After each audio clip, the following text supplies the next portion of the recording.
Richard Bromwell here from Charterhouse Auctioneers. I'm going to do a walk through and talk through our huge, great big coins, medals, military and stamp auction coming up on Thursday the 30th of May.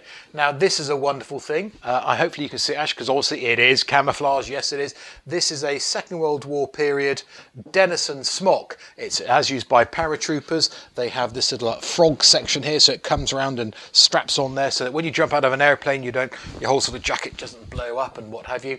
It's a rare thing. We've got an estimate between sort of £400 and £600 on this, but it wouldn't surprise if it's made over £1,000. They're pretty rare things. Over here, we've got edged weapons, we've got swords, we've got knobkerries, we've got bayonets, we've got kukris, we've got foils, we've got more sort of uniforms, but sort of just around the corner over on the cabinets, we've got some of the very nice pretty little bits and pieces, which are always vulnerable, and I'm going to have a bit of a quick little look at those. So follow me on around here. One of my favourite things is this.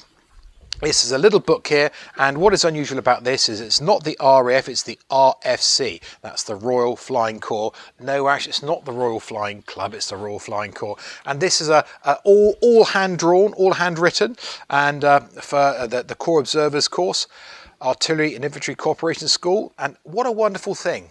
If we open it up very, very carefully, there we go. Wonderful drawings throughout. Just look at that, absolutely wonderful thing there. And I have actually read quite a bit of this because I find things like that interesting. They are part of history, and it talks about how to look after bombs, and you're not supposed to put them next door to fires and bits and pieces. So some really good common sense in that. Over here, we've got a lot of medals in the auction as well. This is a Queen South Africa medal. Nothing particularly unusual about that. It's actually awarded to a Reverend, so that's a little bit sort of scarce, but the Reverend William de Burgh. And now he had a distant relation called Chris de Burgh. And of course he wrote a song for those of us of a certain generation about a lady in red. So there is an ancestor of the famous Lady in Red singer-songwriter Chris de Burgh. Over here, we do love a box. And because of opening a box a little bit like Christmas every single day, and we open the box very carefully, we'd certainly don't want anything to fall out, perish the thought. We've got a lovely pair of medals here with a China 1900 medal and a long service and good conduct here, and there's the chap in the middle there, and he's a Royal Marine Light Infantry. Value on that, lovely little case with a super little photograph, sort of between sort of £250 and £350. We've also got a lot of coins and banknotes as well, and I do like a bit of a white fiver. That's a big thing. You'd have to have a pretty big wallet for that. We've got the two different £5 notes there. Value on those two, they're being sold together as a little lot here from a client down in Dorchester. Value on those around about sort of £60 to £100. A little bit more is this one of my favourite crowns, and this is a 1927 crown here. Nothing particularly usual again about having a crown. The fact that most of the crowns we see have St George and the Dragon, and this has a wreath. So it's a little wreath crown, quite rare. You can get a St George and the Dragon one from 1927. That'd be worth £30–40, and this one here is probably worth sort of £200 or £300. So always worthwhile looking out for it.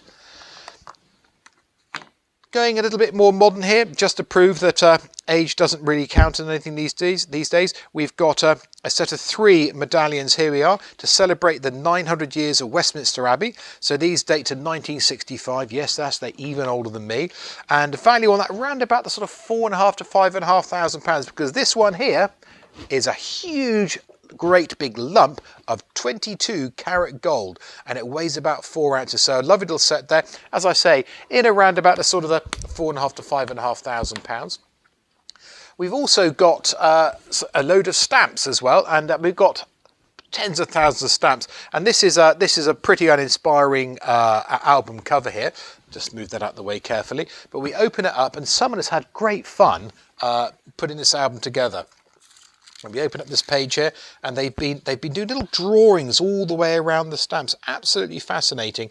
Not all the stamps are sadly present. Here we are, but everyone is. It's all little drawn around. Absolutely fascinating. I can't think in the sort of the 50+ years I've had an interest in stamps, I've seen anything at all quite like it. Absolutely wonderful album. Value on the album there, sort of £300 to £500. And the last lot on the sale, which I find particularly interesting, again, I do love this work. It's so full of history. We have 2 little women's suffragette badges. Here we are.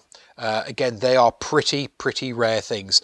We've also got here a medallion which was to Ida Balfour.